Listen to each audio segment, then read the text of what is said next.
અમારું ગામ લઈએ એટલે એમને આનંદ રહે. મજાક એવી વસ્તુ છે કે ભાઈ ગમે ત્યાંથી ખોડી દે, દ્રષ્ટિ હોવી જોઈએ.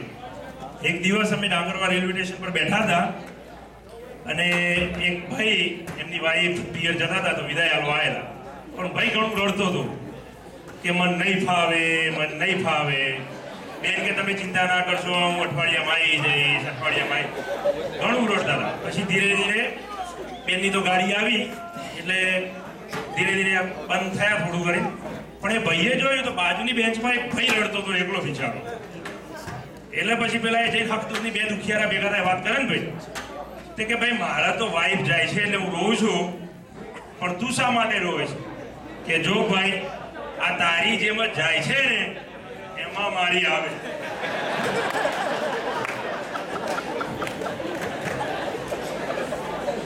વળી થોડી વારમાં મારી ટ્રેન લેટ હતી એટલા અમે બીજા અમારા ગામના દરબાર મૂર્તો ડાભીઓનું ગામ દરબાર ઉભા થયા.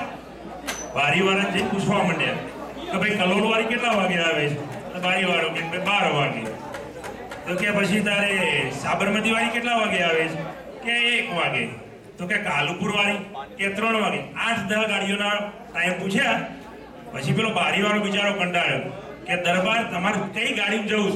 કે ના રે ભાઈ સાહેબ મારે તો એકઈ ગાડીમાં નહીં જવું, આ પાટા જરા ક્રોસ કરવા તા જો કીધું ટાઈમ પૂછી લો.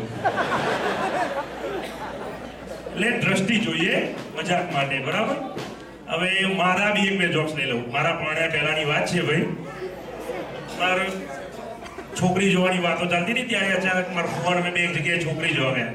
તો મારા મનમાં ભાઈ ડાઈ વાતો કરીએ તો આપણે ઠેકાણું પડી જાય. એટલે અમે બે ગયેલા અને એક જગ્યાએ મહેમાને ચા પાણી પૂછ્યું. ફુવા કઈ પહેલા તમે કીધું હું અધૂરીઓ થોડું જોઈતા હંમેશા કે કાળું બહુ બોલ કરે. એ વખતે મને અહેસાસ થયો હતો એવો. હું ડાઈ વાતો કરતો હતો બધી. અડધો કલાક હળું વાતો કરી પછી મહેમાન કે ભાઈ વડીલ બધી વાત બરાબર, પણ આ તો મુહૂર્તીય જોઈએ પછી ખબર પડે કે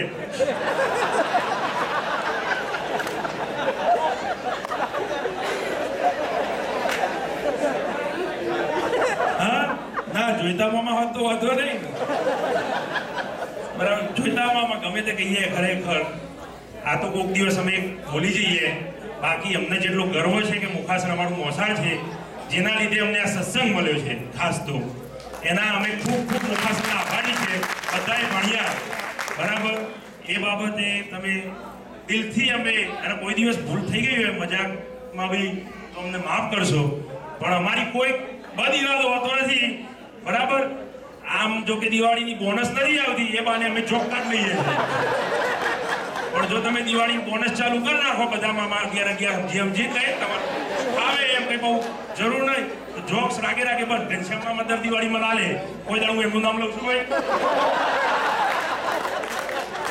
હા ત્યાર પછી એટલે એવું કનુ મામા જોવા તમે એટલે અમુક બધું સમજવાની વાત છે. હું ઘણું સમજાવું પણ તમે સમજાયેલા આજ મારે માઇક પર કેવું પડે ભાઈ. પણ હવે સમજો જોઈતા મામા તમારા 5 ચલાવી લે. મૂળ પાડોશી ખરા ઘણા હેરાન કર્યા મેં.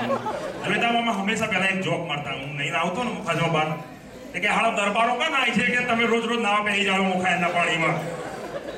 આ જૂનો જોક મામાનો બહુ. એટલે એવું છે જોકની ભાઈ એ જોઈએ. એક દિવસ કુટુંબના મામા હતા, મને કે ભણા પુષ્પાબેન અમારે તો બહુ સંબંધના તેને અમારા ઘેર તો કોઈ દાડા ખાવા આ ખૂણાવાળા ઊંઘે તો ખાવા નામ નથી દેતો જોજો ભાઈ. ઓકે હાળું ખાવા કે બેઠો તે સામે બીજા એક મામા લાકડી લાવે ને ધોકો લાવે, આમું જોવે ને આમ કરે ને કાતરિયા કાઢે. હું હાળો ખાતો તોય મારા બેટા કાતરિયા કાઢી રહેલા.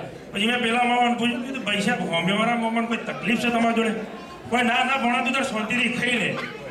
હાળું મેં ખાધ્યું ખાઈ ને મેં કીધું મામા ચોક્કસ કઈ તકલીફ નહીં એવું હોય તો કહો. કે એવું કાંઈ નથી ભણા, ગયા વેકેશનમાં એમનો ભણો આવ્યો હતો ને તે જતા એના મેં માર્યો હતો. એવા કહી ગયા છે કે આવતી ફેર તમારો ભણો આવવાનો. એટલે ભાઈ હાચવીને જવું, ગમે તો જમવા પહેરી ના જવું છું, ગમે